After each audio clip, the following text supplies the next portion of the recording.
So we're talking about how a person should not be pursuing being pampered. He should not be connected and tied to and not be happy because he doesn't have certain physical things. You have to learn to be free. You have to learn not to have your life dependent on these things. There's someone who blessed his friend. You should always want what you need. You should not need what you want. Meaning to say that you should stick to your needs. You shouldn't stick to your wants that not necessarily are needed, and they could actually take away from your joy and make you stressed out for no reason, as many people do. So therefore, he says human nature is, as Kohelet Rabbah, King Solomon says, a person doesn't die with even half of his desires in his hand. Usually you have one, you want two, you have two, you have four, you want four. And because of this, a person thinks the more he has, the more he wants and thinks he needs. So his life is ruined by constant desire, scheming, struggling to get more. We have to know envy is one of the things, and lust is two of the things that take a person out of this world, out of reality. What do you mean out of this world? You have a good life. You have money. You have a house. You have family. You have a group of friends. You have some good things in your life. Why are you acting as if nothing good in your life? Why are you acting depressed? You have envy and lust, and that's what took you out of this world. And chasing for honor. Envy, lust, and chase for honor takes a person out of this world.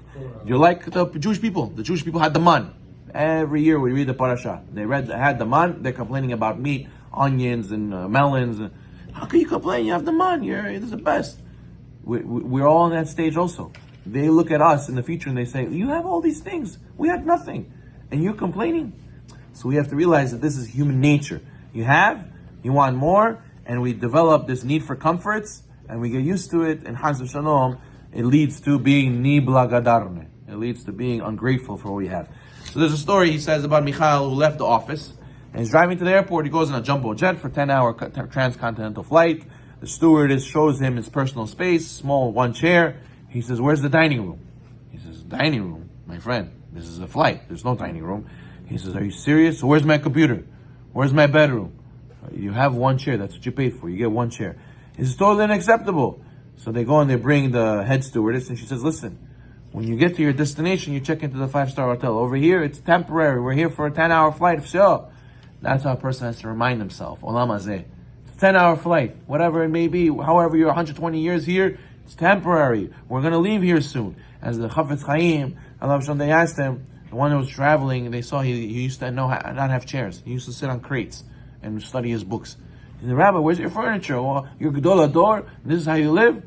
He said, listen, this is temporary. It's a high level. Not everyone can be there. But the point is, the message is the same. That you think that I have to have, this kind of moldings, and I have to have this kind of chairs, and I have to have this, and it's a must. Then you don't take any of these with you. It's only a 10-hour flight. Soon you're going to get off, and then you're going to get to your final destination. We should be most worried that we should have, not Italian faucets. We should make sure that our Olam Haba is proper. We should not be worried about what kind of, tiles we have. We have to be more concerned about who we're going to be next to in Olam Haba. Okay, anyways. So he says that sometimes we do the right thing, and we do suffer in life. That's true. That's very difficult to go through suffering. But a person can still be happy, even if he goes through suffering. The Chafetz Chaim always had a famous mashal. He says that there was a guy in Simcha. He was cultivating an orchard for his boss, and he was very devoted to his job. One day the boss went away for a month, and he left the manager in charge. So the manager didn't like Simcha. He had beef with him. He had something against him. So he goes and he mistreated him every single day. He gave him a smack for telling him how he didn't do his job properly. He didn't show up on time. He was very makpid on him. And he beat him up. He really destroyed him. So then boss came and he sees Simcha. He looks all messed up, tired, bruised, this, that. And he's like, what happened to you? He says, this manager, look what happened. He says, how many smacks did he smack you? He hit me here, broke me this, broke me that. 30 smacks he smacked me. He goes to the manager. He says, hello. When you go now, every smack you gave him, $1,000 you're going to pay back my employee. $1,000. He says, what do you mean? He says, I tried to help you. I tried to put him in his place. No, he's my best employee. He's the best guy. I love him. How can you do this to him? So he comes home, Simcha, carrying $30,000, and he's crying. His wife said, I don't understand. He beat you up again. He says, no, he gave me $30,000 today. So why are you crying? $30,000. He says, I wish he would have smacked me more. He would have given me more money. So therefore, when a person realizes that in Olam Haba, what I should have got smacked a certain amount, and Hashem smacked me here, it's like He gave me kapara here, He gave me $30,000 here. We should be crying like the Chaim Volozhner's brother. He was walking with another of his colleagues, and they got embarrassed. There was an anti-Semite who came and he cursed them from head to toe. And the Chaim Volozhner's brother was crying, and Chaim Volozhner asked him, "Why were you crying? He got to you? You really believe what the nonsense this guy said?" He says, "No, I was crying because I wasn't happy in the moment that he gave me kapara. I forgot that moment he was giving me kapara, and I just walked through it like, not paying attention. I crying now. How could I not be happy? I should have been happy in the moment when he gave me kapara."